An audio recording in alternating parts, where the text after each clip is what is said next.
Hey guys, what's going on? It's Ben here. I'm back again today doing another video. The subject of today's video is going to be on the worst All-Stars in recent NBA history. The thing that motivated this video was a few weeks back I did a video trying to determine which decade had the best players of all time. And in doing that, I looked at basically every year's All-Star selections just to see if there are any patterns or anything. And so something I came across is seeing guys who were only one-time All-Stars and noticing why did they make it that year, why didn't they make it. And so that was sort of a thing that I thought about but then shelved, and now I'm kind of interested in again. And so today I'm going to be diving into the guys who were only one-time All-Stars or maybe one or two-time All-Stars, didn't and basically in my opinion did not deserve to be an All-Star or have a justification for why they shouldn't be. So let's get into it. So basically, as background quick, the only time frames I'm going to be pulling from are from 2000 to present. So there's going to be nothing from like 1980 or anything. It's just going to be pretty recent because there can be a lot of. This video would be really long if I included like everybody from NBA history. So I just picked out a couple that I'm more familiar with and that are more recent, so they might be a little bit more relevant for people watching. So the first one I have is Jamal Magloire, who made it in the 2004 All-Star Game, which is a unique year in that of the 24 All-Stars, 8 of them were one-time All-Stars, and they never made it again, which is one of the highest years ever, and I think actually stands as the highest or second highest year for one-time All-Stars in a game. But in that season, Jamal averaged 14 points per game. He averaged 10 rebounds and 1 block per game. He shot 47% from the field, which isn't great for a center. But then when you compare that to his career stats, he averaged 7 points per game for his career, 7 rebounds, 1 block, and 48% from the field. So obviously better than what he usually would put out for his career averages, but still 14 and 10 doesn't really justify an all-star appearance. But I think this more speaks to the weakness of the East during this time frame rather than Jamal not being worthy exactly. Like I don't think he is an all-star caliber player, but it would be it would be weird to think of a league in which a player of this caliber is making the all-star team. I think, but a lot of people forget that the East was very weak during this time as far as having star power. It was really top heavy, but not much else. And then even the top heavy players weren't that great. Like some of the best players in the conference were like Paul Pierce and Chauncey Billups at this time, and so I think that sort of speaks to how weird the conference was. I mean, you also had Jason Kidd and a few other guys, but it was just a weird time for the conference, and so that resulted in a guy like Jamal Magloire making the All-Star team, basically averaging 14 and 10. All right, next we have another center on here. This is the one guy on this list who is a two-time All-Star, and that is Roy Hibbert. Yes, if you know who Roy Hibbert is, you're probably pretty shocked that he is somehow on this list, but yes, Roy Hibbert has made it. He is a two-time All-Star, which shocks a lot of people. The first All-Star team he made was in 2012, where he averaged 13 points per game, 9 rebounds, and 2 blocks. He shot under 50% from the field, again, 49%. I mean, this isn't crazy compared to his career stats. His career stats are 10 points per game and 6 rebounds and 2 blocks. So that's, I mean, that's right on with that. He also, for his career, averaged 47% from the field. So again, it's not crazy or anything. Uh, like an anomaly of a season. Even the year before, he averaged 13 points, 8 rebounds, and 2 blocks. So like similar stat line. The next year he didn't make the All-Star team and he averaged 12 and 8 and 3 blocks per game, which is weird that he didn't make it that year. And then we go on to the next year, 2014, where he did make it. He averaged 11 points per game, 7 rebounds, 2 blocks, and he shot 44% from the field, which of course is awful. And if you're wondering, like, why did he make it? There was this thing back then where the Pacers were this team that were really challenging the Heat, and Roy Hibbert was a really big disruptor on defense for them, and he was a big factor in them being able to combat the Heat, who were always driving to the lane. He was basically an excellent rim protector, and I think he more made the All-Star team based on his reputation in the playoffs rather than his regular season production of 11 points and 7 rebounds per game. People just knew he was a disruptor who was really good at defending the Heat. And since they were the team to beat at this time, people were like, oh, well, Roy Hibbert's a really good player and he's really key, so we'll make him an all-star. But honestly, on his own merits, he wouldn't really make the all-star team. And a big factor in this was him being on two really good teams. Both those seasons, the Pacers were very good. And I think so him making it was much more a result of him being on a good team. If his team would have been like a 20-win team and he was putting up 11 and 7, he definitely would not have made the All-Star team. And you'll notice that with a lot of the guys on this list, a big factor in why they made it was basically their team success rather than them actually being a good player. Or they are good, they're all good players, but their making the All-Star team was much more based on their team being really good at this time rather than them individually shining and being fantastic. The next guy we have on here is probably one of the better players overall on this list. It's Kenyon Martin, who in his All-Star season in 2004, the same as Jamal Magloire, the one-time All-Star season, he averaged 17 points per game, 10 rebounds, 1 block, 1 steal. He shot 49% from the field. And so that's a pretty solid season as far as all these All-Star appearances are going to go. It's one of the better ones. 17, 10, 1, 1, and 49% from the field. His career stats are 12 points per game, 7 rebounds, 48% from the field, 1 steal, 1 block per game. So actually pretty similar except for points and rebounds. Everything else was about the same for his career. Um, yeah, another guy who basically benefited from the East being weak in 2004, so he made it in. And then also the Nets were doing really well this year, so again, another contributing factor to him getting in the All-Star game. Next, we have Andrei Kirilenko, and this guy, he benefited from two things.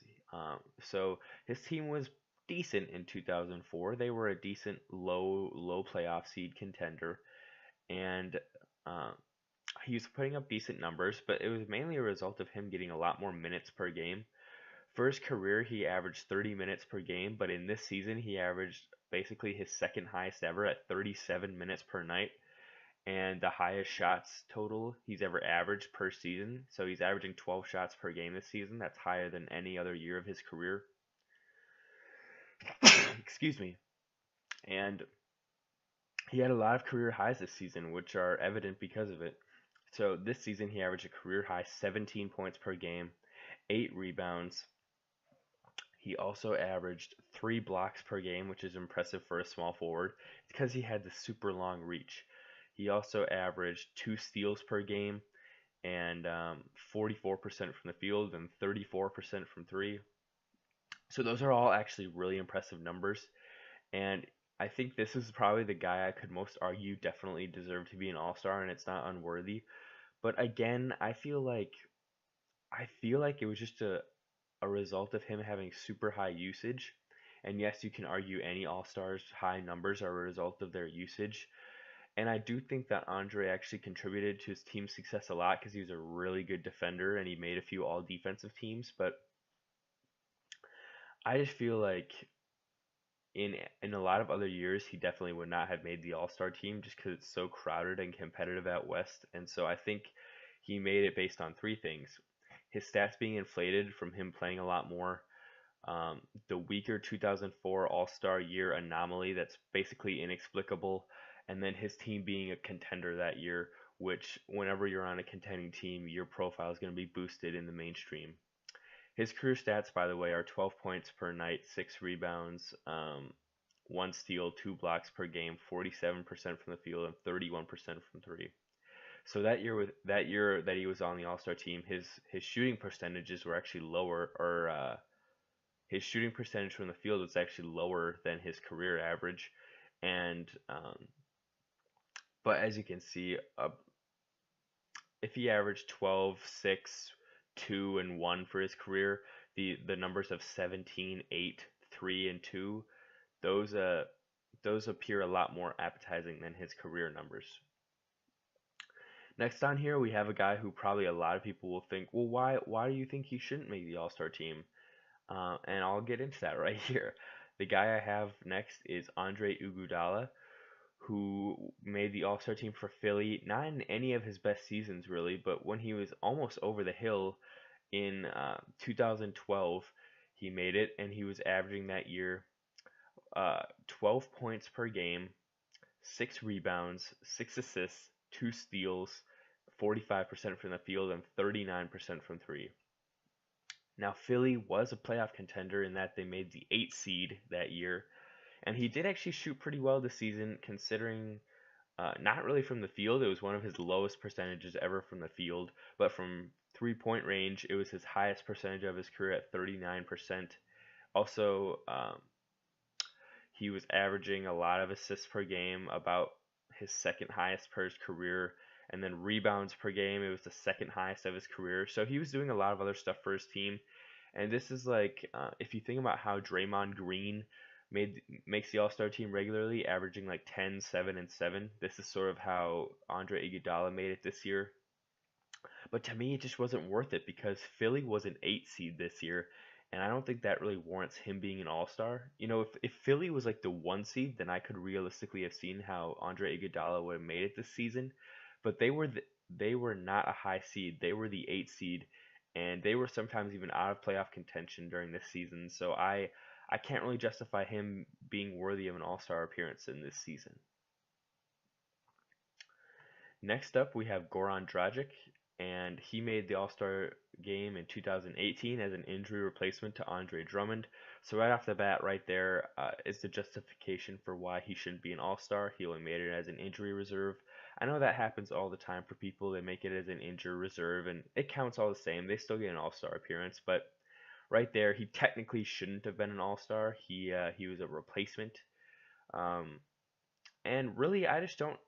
When I look at his numbers, I think, why is he making the All Star team that year? But then Mo Williams didn't make it that year, excuse me, Lou Williams didn't make it that year, and then Lou Williams didn't make it this year. But he just has basically better stats than Goran Dragic. He's averaging 20, and in this season, Goran Dragic averaged 17. Let's get back to Goran though. So in this All-Star season, Goran averaged 17 points per game. He averaged 5 assists per game, 1 steal, shot 45% from the field and 37% from three. For his career, he's averaging 14 points per game, five assists, 1 steal, 47% from the field, and 36% from three. So not like he way overperformed that season, but aside from if you consider that he was just taking a few more shots per game than he might normally, his stats really aren't that impressive in that they're just really average. Like 45% from the field is not impressive at all. 37% is essentially average from the field. 5 assists a game for a point guard isn't great whatsoever. 17 points per game is impressive, but still, like, a ton of people can put up points like that on 45% from the field. So there's nothing really impressive about his stat line. It's more just a result of him being on a playoff contender that he got in. Basically, they were like, let's scour the playoff contenders, and they were like, oh, Goran Dragic is putting up the best numbers on a playoff contender. We'll put him in. But I don't know if it was necessarily because of his skill per se. No offense to Goran Dragic. Next, we have one that might be in the contention for least deserving, depending on how you feel. It's Kyle Korver making the All-Star team in 2015. Kyle Korver's stats in this season are 12 points per game, 4 rebounds, 3 assists, 1 steal. He shot 49% from the field and 49% from three. The 49% from three led the league.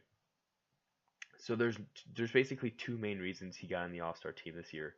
Number one, the Hawks won 60 games, and they were number one in the East, and he was a starter on that team and a key contributor. So that's reason number one.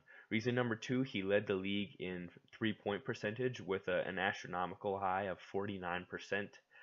And again, I do have a problem with him making it because I feel like the lion's share of why he got here is because of um, the Hawks being good rather than him individually deserving an All-Star appearance. I think um, people just nominated him because the Hawks didn't have that one superstar who we could all kind of heap praise on. They just had a group of like 4 to 5 good players, but not like one amazing player. So I think a lot of writers' solution was like, oh, we'll just nominate a lot of the starters for the All-Star game, and then that'll kind of compensate for them not having one like true superstar. But I don't think that's really right in that now Kyle Korver's taken a spot over somebody who probably was more deserving, but I don't know, just individually, I love the 49% from three, but the rest really isn't that impressive on an individual basis. Yes, he was a key to them being a successful team, but still, if he would have put up those numbers and had the same performance on a 20-win team, that would not have been an all-star worthy season. Next, we have another player from that Hawks season, 2015. He made it for basically all the same exact reasons.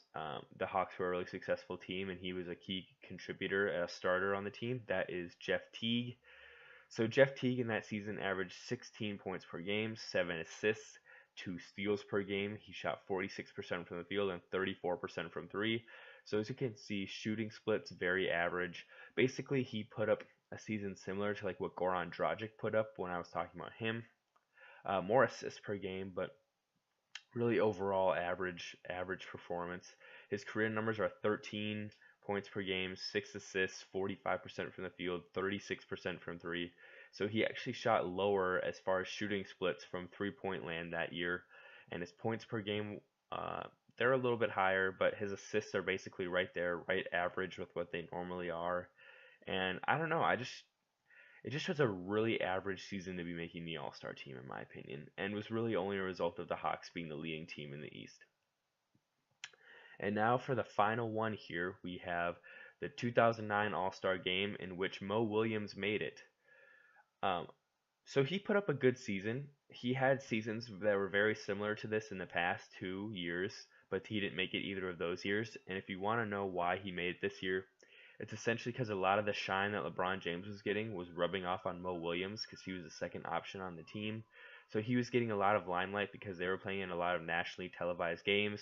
And basically, people thought, like, oh, he's the second option to LeBron. He is obviously good because he's averaging more than 15 points per game. And they were a 66-win team. They were leading the East. So a lot of people were like, well, he's the second best player on the best team in the NBA. He deserves to be in. But really, individually, a lot of what he was doing, he did previously, or he was only doing basically because of he was a byproduct of LeBron. So this year he averaged 18 points per game, 3 rebounds, 4 assists, 1 steal per game. He averaged 47% from the field and 44% from three, which is very impressive. So his shooting splits are very good for a point guard. His points per game are impressive. His assists are pretty awful, but that's basically because LeBron is the point guard. But even as Mo Williams being a point guard, you'd hope for maybe 6 assists per game, but whatever. It's never really been his calling card an assist man, because for his career he averaged only 5 per game, but still you'd hope for a bit more. Speaking of his career averages, you've got 13 points per game, 5 assists, 1 steal per game for his career, which lines up with this season. He averaged 43% from the field, which is lower than this season when he averaged 47. And then from three, he averaged 38% for his career, which is of course lower than this season where he averaged 44. So this one's actually probably, in the whole scheme of things, probably on the closer end of the spectrum of deserving the All-Star appearance, but something just sits wrong with me when a player makes the All-Star game more based on who they're playing with or what team they're playing for, rather than them themselves deserving the credit for what they're doing. But it's probably a little unfair at the same time to judge him too harshly, just because he can't really help the situation that he's in. But it feels a lot like Chris Middleton being an All-Star this year, and you kind of say like, well, did Chris Middleton really deserve it, or was he just the second best player on the best team in the league? That's the story with a lot of these guys in this thing. I think that's my really big takeaway from doing this video, is that a lot of all-stars are much more based on their team success rather than their individual success whatsoever. That's all I got for today, guys. I hope you enjoyed the video. Hope you found it interesting and maybe learned something, and I hope to see you next time. Bye.